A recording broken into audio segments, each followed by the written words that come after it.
Hello guys, আসসালামু আলাইকুম। আবারও চলে আসলাম সিলেট যাওয়ার উদ্দেশ্যে। বাসা থেকে বের হয়ে গেলাম সিলেট যাওয়ার উদ্দেশ্যে। তো কথা বলতে না বলতে চলে আসলাম সায়দাবাদ যাত্রাবাড়িতে। তো এখান থেকে এসে শ্যামলী অ্যানা ট্রাভেলস থেকে আমি একটি টিকিট নিলাম। টিকিটের মূল্য নিল ৭০০ টাকা শ্যামলী অ্যানা ট্রাভেলস সিলেট যাওয়ার জন্য।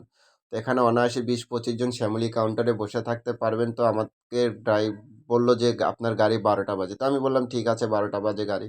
এখানেও গাড়ি আসলো প্রায় ২০ মিনিট পরে। আমাদের শ্যামলী আনা ট্রাভেলস কোচ নাম্বার ৯৩৫। এটাই হলো আজকে মূলত আমার যাত্রা সিলেটের উদ্দেশ্যে।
রাতের ঢাকা শহর খুবই ফাঁকা ছিল ভাই। মানে আমার কাছে মনে হলো যে না, অ্যানা ট্রাভেলস এই গাড়িটা আমার জন্য না। আসলে শ্যামলী মনে করছি যে না, গাড়িটা ভালো টানের গাড়ি।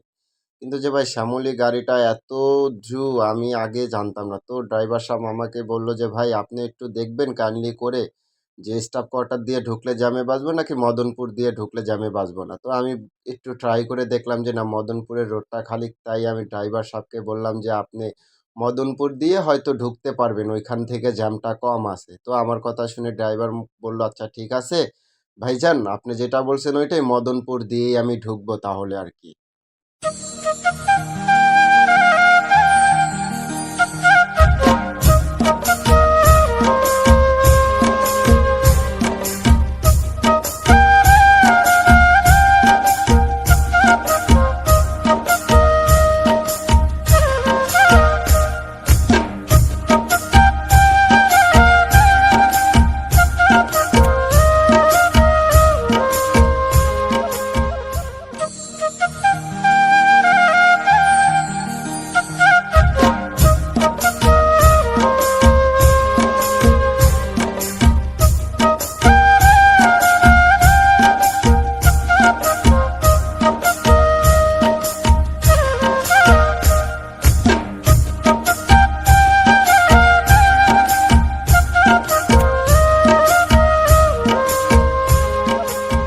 রাতের হাইওয়ে রাস্তা আসলেই খুব ভয়ঙ্কর হয়, যার কারণ এইটা বুঝতে পারছেন আপনারা। রাতের হাইওয়ে খুব ভয়ঙ্কর হয়, কারণ রাতের হাইওয়ে দেখতে মনে হয় যে না আসলেই খুব ভালো, আবার খুব খারাপ।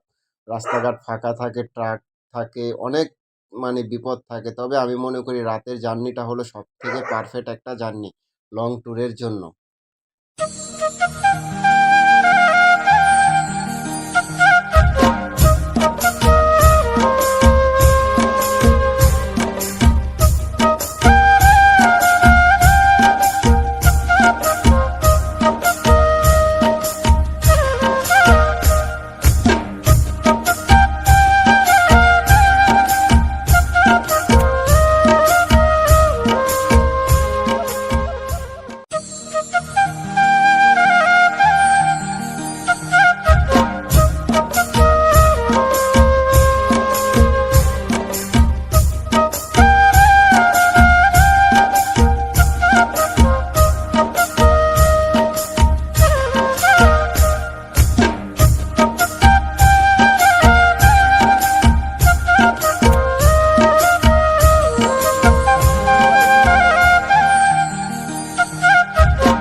দেখতে আসলে পুলিশ আমাদেরকে বলল, "এই রাস্তাটা হাইওয়ে একটু সমস্যা যে আপনারা নরসিংদী শহর হয়ে যান।" তাই আমাদের ড্রাইভার সাহেব নরসিংদী শহরে ঢুকলো আরকি। নরসিংদী শহরটা ছোটোর ভিতরে হলেও আমার কাছে বেশ ভালোই লাগলো এই নরসিংদী শহরটাকে দেখার মতো আরকি।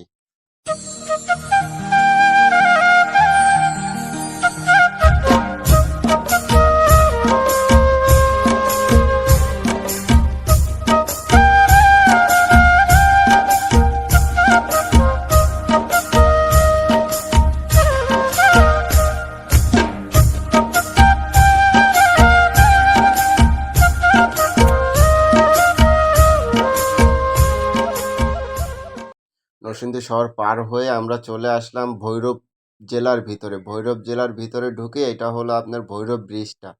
যেটা আমার কাছে আসলেই খুব ভালো লাগলো এই ভৈরব ব্রিজটা দেখার মতো। হাইওয়ে রাস্তাটা খুব ঠান্ডা পরিবেশে আমাদের ড্রাইভার খুব সুন্দর মতো গাড়িটা চালাচ্ছে। একবারে কোনো রাফও চালায় না। আমার কাছে বেস্ট ভালো একটা জার্নি মনে হলো এই শ্যামলী এনার ট্রাভেলস। কিন্তু একটুই বিরক্ত হলাম ওই সায়দাবাদ ১২টা বাজে গাড়ি আসার কথা আমাকে ২০ মিনিট তারা বসিয়ে রাখলো আরকি এইটাই।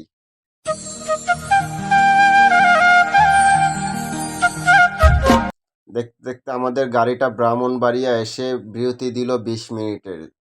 কন্ট্রাক্টর বলল যে আপনাদের এখানে ২০ মিনিটের যাত্রা বিরতি। তাই বলে আমিও ওয়াশরুম থেকে ফ্রেশ-ট্রেশ হয়ে চলে আসলাম রেস্টুরেন্টে কিছু খাবারের জন্য সেই রাতে তো এখান থেকে নিলাম একটা খিচুড়ি, বিফ খিচুড়ি যার মূল্য আমার কাছে মনে হইছে না অনেক বেশি ৳৩৫০ যেটা আমার পক্ষে অনেক বেশি মনে হইছে। তো আমি আপনাদেরকে মনে করব যে যারা এইভাবে রেস্টুরেন্টে না খাওয়াটাই আমি মনে করি সবথেকে বেটার। আপনারা চাইলে হালকা পাতলা কিছু খাইতে পারেন। তো এইজন্য তখন গাড়িটা ভালো করে দেখাইতে পারিনি তার জন্য আমি একটু দেখাইলাম আমাদের শ্যামলী অ্যানা ট্রাভেলসের এই গাড়িটা। তো দেখতে, দেখতে আমাদের লাঞ্চটা শেষ করার পরে আমাদের ড্রাইভার গাড়িটা ব্যাক দেওয়া শুরু করলো। তো হঠাৎ করে ব্যাক দিতে, দিতে একজনের জন্য আমরা প্রায় এখানেও ৪০ মিনিট লেট করলাম। একটা লোক আসার জন্য। আসলে সে আসতে পারে নাই এইজন্য।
বাসের সব যাত্রী অনায়াসে গুম। শুধু একমাত্র আমিই জাগনা আর হলো ড্রাইভার, সুপারভাইজার আর হেল্পার। এছাড়া আর কেউই বাসের ভিতরে জাগনা নেই।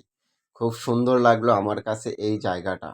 মানে রাতের বেলা খুব আমাদের লাইটের পাওয়ারও দেখতে এইটাই হলো।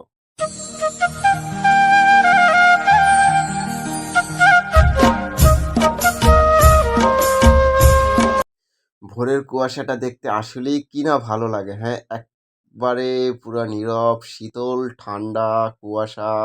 ও আমার কাছে অস্থির লাগলো এই জায়গাটা দেখার জন্য।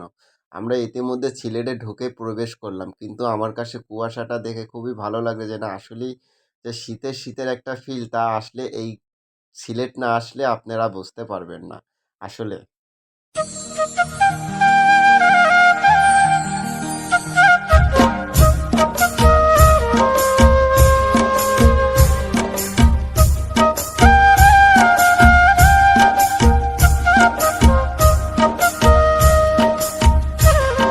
আসলে সুপারভাইজার মামা বলেছিল যে আমাদের ৬টার ভিতরে সিলেট পৌঁছে দেবে। কিন্তু সিলেট আসতে, আসতে অলমোস্ট আমাদের ৭টা বেজে যায়।